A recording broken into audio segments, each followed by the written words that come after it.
it's been a long while.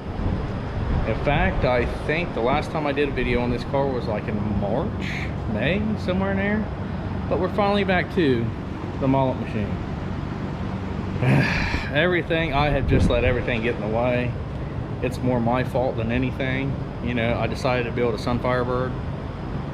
Turned out cool. I mean, I'm not gonna lie. Anyway, if you remember, the last time we were on this here particular vehicle, our fuel pressure went to 0. I mean, dead 0. Which, you know, got me thinking a few things. One, the car ran perfect. I mean, considering it's really set for the last 2.5 years with me, and all I've done is put gas in it, start it, you know, once a week, and that's pretty much it. Maybe once every 2 weeks, just enough to keep the battery charged up, and so I could hear this sucker, you know, make some thunder with that little 305 in it. So these F bodies are absolutely positively known for fuel issues. That being said, I believe I'm on the right track. I did not replace the fuel pump, and the reason why is generally you don't go from, I'm just guessing here because I can't remember off the top of my head, but usually you don't go from anywhere from 38 to 42 psi to 0. Generally that does not happen at all. So you get what we got here. Let me get inside the car, it might make it easier. This also will let me fix the fuel lines that's been hacked to death, so that's a plus. And so hello. So here we go.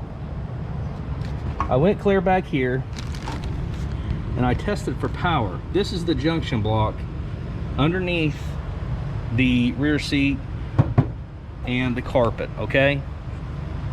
I did slightly probe this wire and this one just to make sure I had power. Then I come up here and I can't remember if I checked here.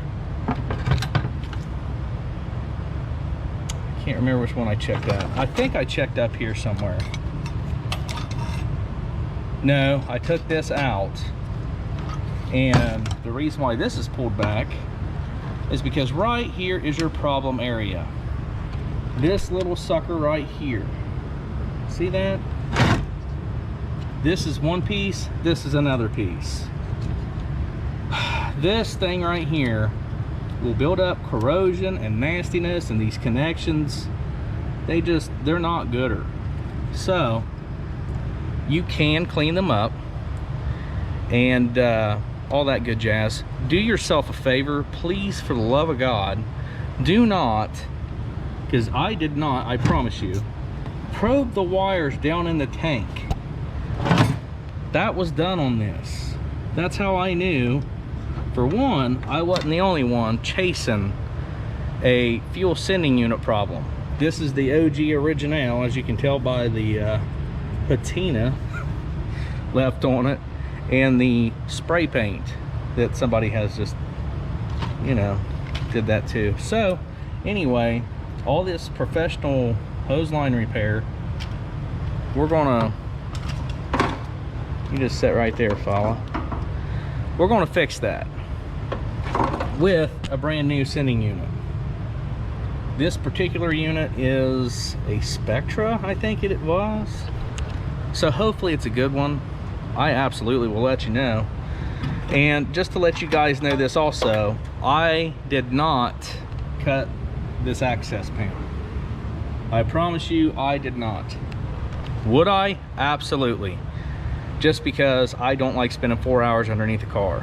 Not gonna lie. But this particular model car, this particular car, I did not do this to. I know some people may disagree with that logic, but you know what? To each their own. And Anyway, so I tested for power before the junction right here, and I tested for power right here, and all you have to do is unplug the fuel pump. Maybe I went from here straight to here with the key on. With the key on, guys, you should have power down to your fuel pump. My fuel pump had no power whatsoever. This right here was the problem, I promise you. Now, let's see. So don't probe those wires. Right here's where they probed it. That's so not smart. Look at that. If that sucker hits metal in a gas tank and your fuel level is below that, which is pretty probable because that's way up there, you know, vapor is a lot more explosive than actual gasoline, I've heard. I'm not trying either, but that's not gooder, so don't do that. Anyway, so we're going to put this new sending unit in. We already put our old fuel pump on it, which is fairly new, I promise you, like 2 years old, no miles, and it's a name brand one, Dave. And that's homeless guy Dave, you know, buys cheap pumps, just saying, that dude. Anyway, we're going to slide under here. We're going to remove these old hoses. Hopefully we can finagle this thing in here, you know, and get everything the way it's supposed to look and supposed to be together. And then with a little bit of luck and a hug, there's going to be a big change, and this sucker will run, and old dad's going to be happy because it's warm. It's been another couple warm weeks. On the pluser side of things, getting old kind of stinks. I don't have to have shoulder surgery, which is a plus. I found out that I tore like all the muscle, like somewhere around in here-ish, you know. So just getting old is happening. I did put another new window regulator in the Blue Beetle. I was right. The very first time I used it, she snapped. Just so I replaced just the regulator itself. I didn't do a video on that. There's a few of them on the YouTubeage. The reason why I didn't is because I really just wanted that thing out of my shop so I could get back to this. Because German cars, I don't speak German. It's not good. But anyway, enough chatting, let's get cracking. I'm getting under there, taking off those hoses, and we're gonna make the Mullet machine, we're gonna make it run gooder again. All right, way more gooder. Give me a few minutes. Well, we have some interesting news. I went through the whole re-diagnosing me again, and yep, I got the fuel sending unit back out because I have 0 fuel pressure to this, and this is not even an old pump. So thank God it's under warranty. I found out where I got it. We're going to take it back in tomorrow, get another new one. This is a reoccurring kind of thing anymore, I think. The only thing I can think that made this thing pre-wear out was, you see this on the side here? This is the styrofoam that goes around it that keeps it from being hot. That was actually kind of like melted to it. The sleeve was. So maybe it got hot at one time? I don't know. But I'm going to stick with my original 99.999% of the time. You just don't go to 0 fuel pressure. Like I say, the only time that's really happened to me is whenever I bricked the Bandito's computer, and it slowly went to 0, making me think that the fuel pump was weak, and then another fuel pump, and then another, and I was, no, can't be. Anyway, so we went all back through our diagnosing procedures. We checked the relay, checked the fuse, checked the switch, we checked power here again, we checked power here again, we checked power here again, If you're getting power clear down to the pump, you got a bad pump. And I do realize I probably have a low battery on the car because I haven't started it in like 3 or 4 months, but still that would have been enough to pop the injectors. It has enough voltage, one, to turn it over and to pop the injectors. So this fella right here, there's definitely some not workage so good on it. So we're gonna go get a new one tomorrow. We're gonna brave it again. The good thing is these lines, I mean, they fit relatively close to where they originally did. Not too bad. So the Spectra, it's not perfect, but it's not horrible. But anyway, we're gonna get another fuel pump put in there, and hopefully, I mean, I don't really see what else could cause it if I'm getting power back there. I mean, there is some indication that this thing has got hot. I don't know, maybe I don't know. I know gas is the cooling method of these things, so I know I don't keep this thing full. So hopefully that's it. We'll be back again, and we're gonna throw a fuel pump in it and see what else happens. Hopefully she runs, because I would really love to see if that 5-speed in her is a gooder one, you know. I've never driven this car with that 5-speed yet. I don't know if you guys know that, and I'd really love to take it down the road. At least drive it out of the garage so I can finish putting up this insulation. So anyway, that's another story. For tonight, we're gonna call her quits. We're gonna take the fuel pump in tomorrow, and the old caliper I took off the old Sunfire Bird. And then, yep, we're just gonna call it a night, fellas. So wish me luck. We're gonna go get another fuel pump. So I'll see you back here tomorrow night. All right. Well, kids, we got the fuel pump in. So let's just see. Hopefully, now if you've done what I've done and put a 5 or 6 speed in your car and you don't quite have that neutral safety switch, make sure she's out of gear. Well, we got PS's of I. She lives, baby. And apparently it's about, you can't see it, dang it. Apparently it's about 42 PSI. Somewhere in there. So, if you run into a problem, hopefully you didn't get the same problem that I did. I actually really did go tearing back into wiring and everything, because I mean, it was just running too good. But on further notice, I looked, and there was actually some things going on. These cars, actually any car, I don't know if you guys know this or not, but fuel actually keeps your fuel pump cold. You can Google it. It's worth a Google, I'm telling you. That's how it cools itself.